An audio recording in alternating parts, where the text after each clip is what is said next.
I'm joined once again by Jose Shorty Torres, who's going to be taking on Alex Perez at UFC 227 on August 4th. Shorty, what's going on, man? How you doing? I'm great, man. I can't complain. How about yourself? I'm doing very well. Thank you for asking, as always. Always appreciate how nice you are when you come here on the show. What does today typically look like for you? This is Wednesday. We're recording. I imagine you got some practice, some strength and conditioning. What's on deck for today? Oh, well, actually, I just woke up. But one of the biggest things is jujitsu. I'll do a 2 mile run, some elliptical, and then I'll do some sauna, get the weight off a little bit.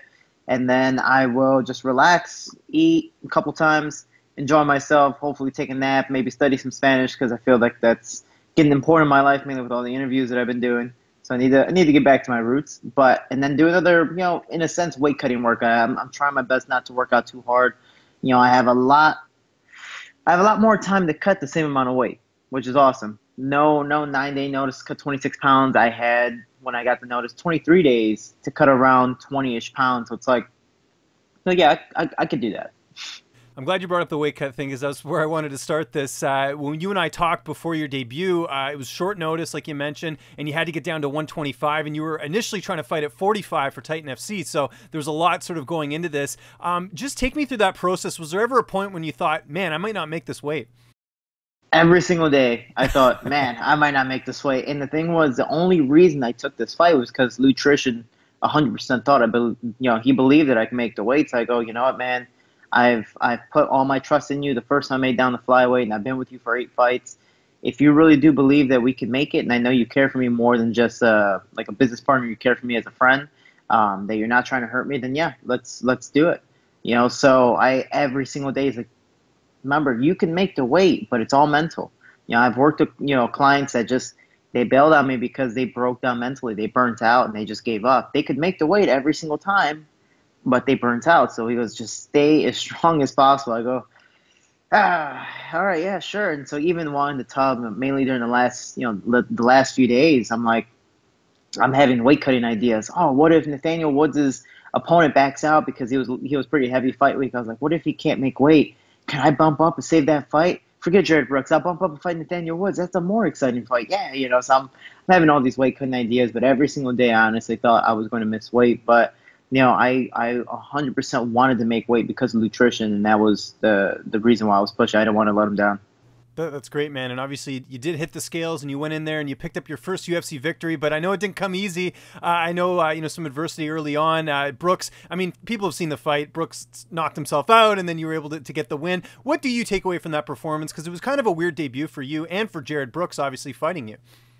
I think the biggest thing for me was, I had 9 days to do all the medical tests, 26 pounds, all the paperwork through USADA, all the paperwork through UFC, flying in and out. And so I was mentally and physically exhausted. It was more of, man, I completely forgot I was fighting. By the time I got out there, I was like, I made weight. Yeah. Oh, yeah, I got to do this part. Like I got to go out there and fight. So when I got out there again, I was training with 4 women, getting them ready for their fight, plus 45 to 55 pound men that the speed is much, much different. So by the time I got in there, I was like, oh, whoa, hey, wow, this is, I haven't practiced against this in a while. So he definitely caught me off guard. But the second round, I started to do my thing, and I'm like, all right, okay, now it's time for me to fight. And, we ended up being in that scramble position. I put myself in the best position possible in midair. And, he was able to, pretty much fall on his head because of it, daze him. And I just got behind him and took the fight in my hands. And how much weight was lifted off your shoulders in the sense that, everyone had been talking for the last year or two about you being in the UFC. I mean, it seemed like there was a point where this might not happen. When your hand got raised, when they announced that you had won the fight, that must have been a great feeling and just a culmination of all the work you put into this. It was honestly a 50-50. It was mixed emotions because, like we already know, I've done so much. I've done a lot in the sport very, very fast at a young age. And I believe I've been deserving of a UFC debut, maybe even last year when I won against Pedro Nova and defended the belt. So I was like, all right, cool. Oh, this is not going to happen. All right, let me get another belt. Oh, this is not going to happen. All right, let me defend it. All right, I guess they just don't like me. So, I was in the MMA limbo for a few months trying to figure out what was next. So I was in a hiatus, very long training camp, just going, who wants me to fight? Like I'm kind of like the bum on the street with little cup in the hand, like, who wants me to fight? Anybody? I'll fight for money, please. Nobody? No. So it was definitely very difficult. But by the time I won, yeah, I was happy. All the motions were done. I made 26 pounds in 9 days. I did things that Mackenzie Dern and Darren Till couldn't do, and I'm proving that you can make weight with early weigh-ins and all that stuff. But then just the way I won, even though I got publicized everywhere, SportsCenter, ESPN, which is awesome, best case scenario, it's just not the way I like to win. I want to get 100% full credit of the win. I don't want any sense of the word lucky in there. Whether people believe I scrambled in midair, people believe it was lucky, people believe I was just getting beat up the first round. If you watch any of my fights, that literally happens to me almost every single first round. I always have to come back from adversity. That's just how I am. That's the way I like to fight, and people see it as it is, and that's what makes me that much more excited to get back in here against Alex Perez. Did you talk to Jared at all after the fight? Because it was a little personal heading into this fight. Some of the back and forth I saw, maybe from his end, I'm not sure exactly, but did you speak to him after the fight? Jared Brooks is a very topsy-turvy kind of bipolar type of guy. So after the fight, before the fight, there was all this, smack talk online, through interviews, all that stuff. And then when we finally saw each other, he was like, "Hey, what's up, man?" The most polite gentleman in the world.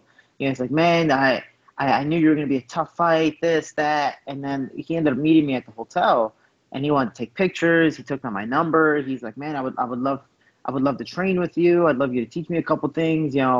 And I was like, yeah, sure. I don't see why not. And then the next day, I see him post on Twitter of all this smack talk, like, "Oh, you got lucky. I beat you nine out of 10 times, and that one time you beat me is me knocking myself out." I'm just like, oh, that flipped over very fast. But it's just social media. That's the game it is, and that's the way he wants to promote himself. So be it. For me, I just keep on doing what I'm doing, and I posted that picture of all of us hugging and just kind of enjoying a good moment. Just paying my respect. I know what we have to do when we get in there. We're all after the same goal. It just so happens we're on each other's way. I don't care about the smack talk. It doesn't bother me. It's part of the business now, sadly. But we talked. But again, he's a very bipolar individual. Okay, fair enough. Well, let's talk about Alex Perez. He's got that 20-4 record. How do you feel like you match up against him? I think it's a phenomenal fight. You have two Latino fighters that just push forward, always want to put on a fight. I mean, we saw him in the Contender Series.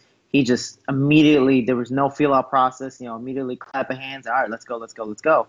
That's my type of style. I like a brawl type of fight. The only difference with him is, he does have, at least professional-wise, a lot of experience over me. But personally, I believe it's against guys where he's treated as like the amateur ranks. So like, yeah, sure, I'll fight this guy. Oh, cool, another local fight, Cool, I'll take another fight. I'll take another fight. So he's fought a lot, very, very fast. It's just been a lot of unanimous decisions. I can see him trying to just take me down and really hold me down, what he did with Eric Shelton, and just trying to get a unanimous decision win. So be it, but that's not my style. I hope that he tries to keep it standing. If not, yeah, obviously mix it up into MMA, but keep it standing and put on a show for the fans. And LA, man, it's going to be one of the biggest events of the year, so I'm just excited to put on a performance. And we're stacked up against some phenomenally talented people. So if we want a bonus, we have to put on a show. And you mentioned training camp there at American Top Team. Who are some of your training partners that you're working with for this fight? Now that you have some notice, you're fighting a flyweight. For me, which is really funny because Eric Shelton has fought both Jared Brooks and Alex Perez. So he's been like my inside guy, right there. Oh, cool, okay. That's been helping me out a lot. But yesterday the biggest guy that's been helping me is Pedro Munhoz. Pedro Munhoz is the guy who likes to push forward. He likes to go for the takedowns every once in a while. And he has a very, very solid jiu-jitsu game that I honestly can't see anyone else matching besides Hani Yahya. It's ridiculous what he's able to do. So being able to work with him is just at another level that I believe that Alex Perez is still growing to. So I'm excited to see what happens next, given I still am begging for a full training camp, but maybe I'll get that after this fight. Yeah, no, I agree with that. The weight cut you mentioned, that process has already started. I imagine you're working with Lou again for this cut? Yeah, always. And, for me, I like to take 2 weeks off before any fight. So I usually am just running, doing any cardio just to get the weight off. So I'm not getting bumps and bruises, beat up. I mean, for me, I have been hurt because of just weight cuts. Trying to push too hard and still trying to do what I do is sparring, jiu-jitsu, all that stuff. And now I'm playing defense compared to offense because I'm so exhausted or mentally drained. So for me, I want to take 2 weeks off. So I'll be in Jersey on Sunday for the week. And then, the week of, I'll be in LA getting ready and having some fun. Who's going to be in your corner for this fight?